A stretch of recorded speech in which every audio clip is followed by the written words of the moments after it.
नमस्कार, स्वागत है आपका। मैं हूं अनामिका पांडे। सबसे पहले बात इस वक्त की बड़ी खबर की। प्रतापगढ़ में डबल मर्डर से हड़कंप मच गया है। हत्या कर शव को खेत में फेंक कर फरार हुए हैं बदमाश। गोली मारकर हत्या किए जाने की आशंका है। प्रतापगढ़ के पट्टी कोतवाली इलाके की यह घटना है। मौके पर पुलिस पहुंची है और घटना की जांच में जुट गई है। पट्टी कोतवाली इलाके के सपहा शॉप का यह मामला है। प्रतापगढ़ में डबल मर्डर से हड़कंप मचा है। हत्या करके शव को खेत में फेंककर फरार हुए हैं बदमाश। गोली मारकर हत्या किए जाने की आशंका जताई जा रही है। प्रतापगढ़ में हत्या का यह मामला सामने आया है। ब्रजेश मिश्रा इस वक्त हमारे साथ फोन लाइन पे जुड़े हैं। ब्रजेश, किसने और किस वजह से वारदात को अंजाम दिया, कुछ पता चल पाया है? देखिए, फिलहाल कारणों का अभी तक पता नहीं चला है, लेकिन सुबह दो दोस्त घर से बाहर निकले थे और खास बात यह है कि घर के करीब 100 मीटर दूरी पर ही दोनों युवकों का शव मिला है। हत्या की आशंका परिजनों ने जताई है। खास बात है, दोनों दलित हैं। एक का नाम रविंद्र है, दूसरे का नाम शिव भोले है। दोनों सपहा छाप गांव के रहने वाले हैं। पट्टी कोतवाली अंतर्गत आता है और इनके शव मिलने के बाद स्थानीय लोगों ने इसकी सूचना पुलिस को दी है। मौके पर पुलिस अधीक्षक समेत भारी पुलिस बल है। फिलहाल गांव में तनाव बना हुआ, लोगों में पुलिस के प्रति जमकर आक्रोश भी है।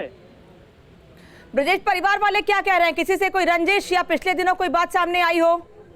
फिलहाल परिवार वाले पुरानी रंजिश की बात कर रहे हैं, लेकिन अभी तक इसकी कोई पुष्टि नहीं हुई है। पुलिस अधीक्षक भी मौके पहुंचे हैं, पूरे मामले की जांच पड़ताल में जुटे हुए। लेकिन जिस तरीके से प्रतापगढ़ में लगातार अपराधी बेखौफ है, उससे कहीं न कहीं प्रतापगढ़ के पुलिस महकमे पर बड़ा सवाल उठता है।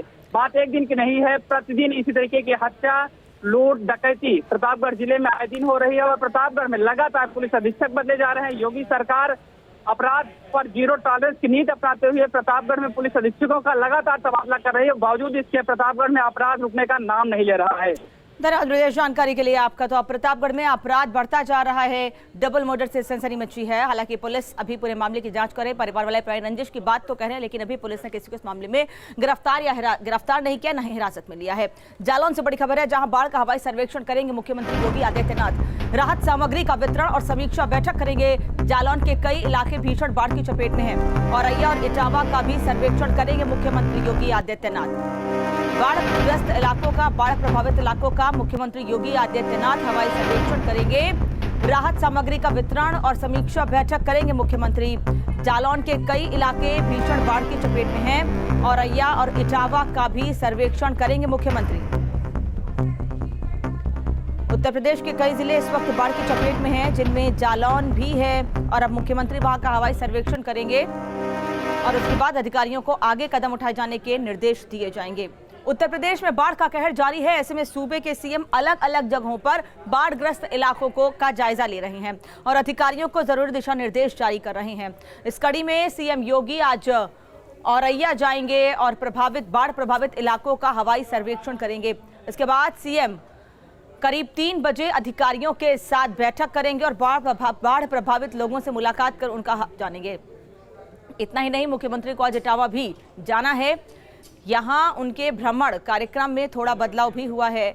मौसम के उतार चढ़ाव के मद्देनजर इस बदलाव को अंजाम दिया गया है। दरअसल पहले सीएम को हनुमंतपुरा में बाढ़ प्रभावितों को राहत सामग्री बांटनी थी, लेकिन अब सीएम पुलिस लाइन में उतरेंगे और आगे के कामों को पूरा करेंगे।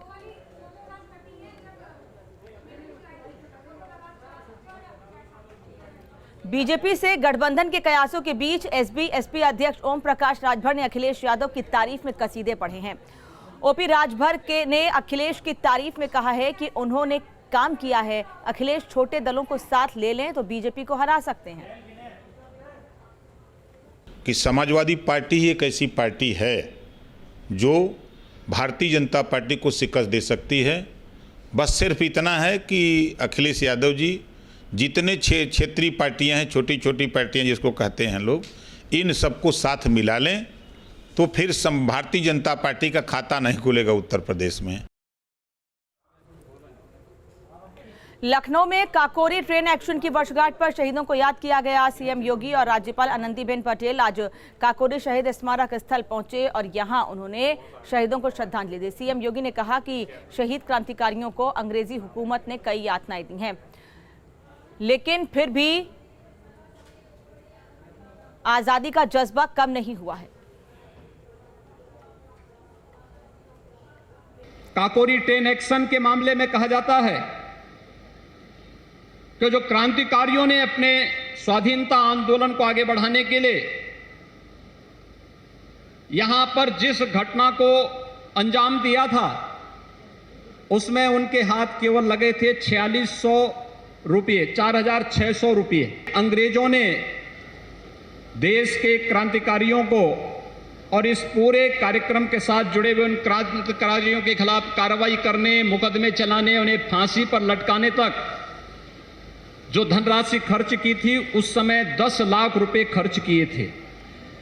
यानी ये क्रूरता की एक नई कहानी को हम सबके सामने प्रस्तुत करता है, हम सबकी आंखों को खोलने वाला है।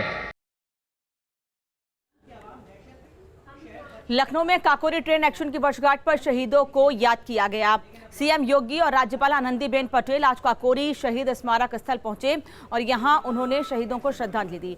सीएम योगी ने कहा कि काकोरी एक्शन से क्रांतिकारियों ने देश की आजादी के लिए लौ को जगाया है।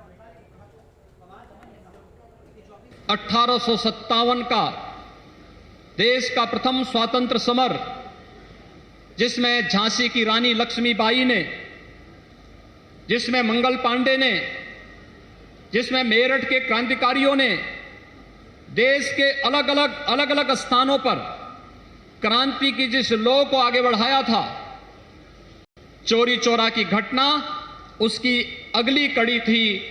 और चौरी चौरा की घटना के बाद काकोरी ट्रेन एक्शन उसी कड़ी को एक नई मजबूती देते हुए ब्रिटिश हुकूमत की जड़ों को भारत के अंदर हिलाने में एक महत्वपूर्ण भूमिका का निर्वहन किया था।